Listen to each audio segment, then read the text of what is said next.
षटतिला एकादशी, जैसे कि नाम से ही पता चलता है कि तिलों के महत्व वाली एकादशी।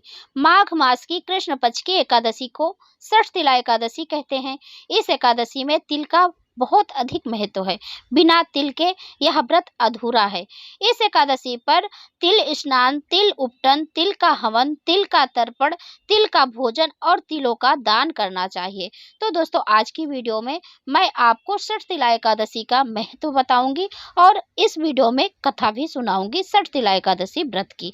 तो चलिए वीडियो को शुरू करते हैं। और दोस्तों, यदि मेरा वीडियो आपको पसंद आता है तो वीडियो को लाइक कीजिए, शेयर कीजिए और चैनल को सब्सक्राइब जरूर करें। इस साल षटतिला एकादशी 25 जनवरी 2025 को मनाई जा रही है। इस व्रत के करने से अनेक प्रकार के पाप मिट जाते हैं, तो इसलिए हमें षटतिला एकादशी का व्रत जरूर करना चाहिए। षटतिला ही नहीं, पूरे एकादशियों का व्रत करना चाहिए। साल में जितनी भी एकादशी आती हैं, एकादशी का व्रत सबसे सर्वश्रेष्ठ माना गया है।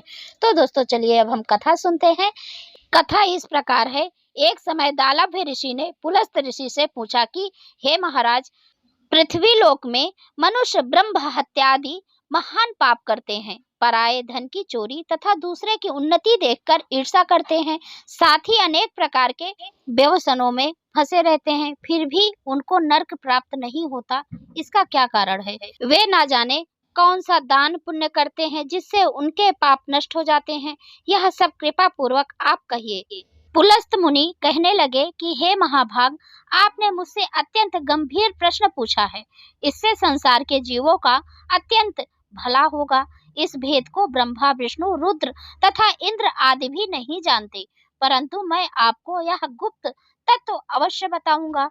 उन्होंने कहा कि माघ मास लगते ही मनुष्य को स्नान आदि करके शुद्ध रहना चाहिए। इंद्रियों को वश में कर काम, क्रोध, लोभ, मोह, अहंकार, ईर्ष्या तथा द्वेष आदि का त्याग कर भगवान का स्मरण करना चाहिए। पुष्य नक्षत्र में गोबर, कपास, तिल मिलाकर उनके कंडे बनाना चाहिए।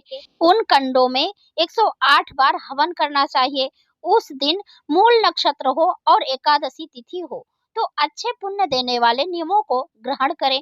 स्नान आदि नित्य क्रिया से निवृत्त होकर सब देवताओं के देव श्री भगवान नारायण का पूजन करें और एकादशी व्रत धारण करें। रात्रि को जागरण करना चाहिए। उसके दूसरे दिन धूप, दीप, नैवेद्य आदि से भगवान का पूजन करके खिचड़ी का भोग लगाएं। तत्पश्चात पेठा, नारियल, सीताफल या सुपारी का अर्घ देकर स्तुति करनी चाहिए।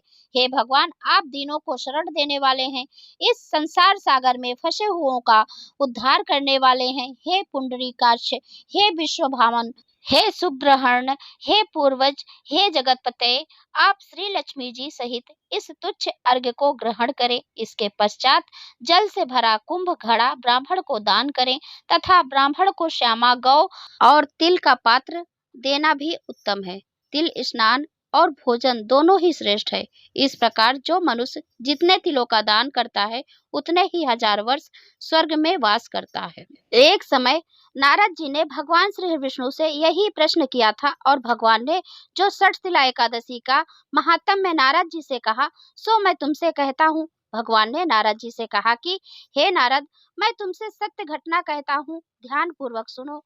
प्राचीन काल में मृत्यु लोक में एक ब्राह्मणी रहती थी।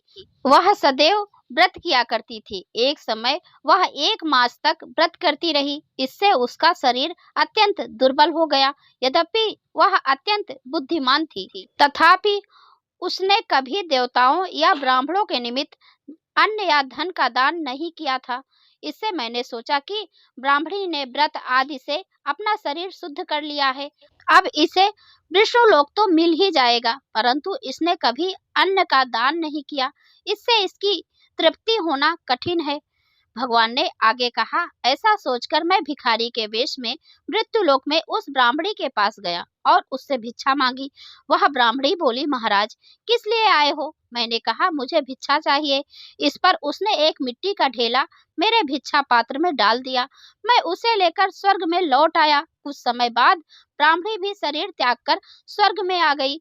उस ब्राह्मणी को मिट्टी का दान करने से उसे स्वर्ग में सुंदर महल मिला। परंतु उसने अपने घर को अन्न आदि सब सामग्रियों से शून्य पाया।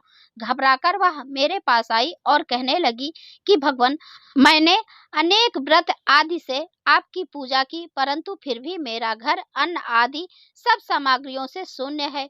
इसका क्या कारण है? इस पर मैंने कहा, पहले तुम अपने घर जाओ, देव स्त्रियां आएंगी तुम्हें देखने के लिए, पहले उनसे षष्ठीला एकादशी का पुण्य और विधि सुन लो, तब द्वार खोलना। मेरे ऐसे वचन सुनकर वह अपने घर गई। जब देव स्त्रियां आई और द्वार खोलने को कहा तो ब्राह्मणी बोली, आप मुझे देखने आई हैं तो षष्ठीला एकादशी का महात्म्य मुझसे कहो। उनमें से एक देव स्त्री कहने लगी कि मैं कहती हूँ। जब ब्राह्मणी ने षष्ठीला एकादशी का महात्म्य सुना तब द्वार खोल दिया। देव स्त्रियों ने उसको देखा कि ना तो वह गंधर्वी है और ना आसुरी है, वरन पहले जैसी मनुष्य है।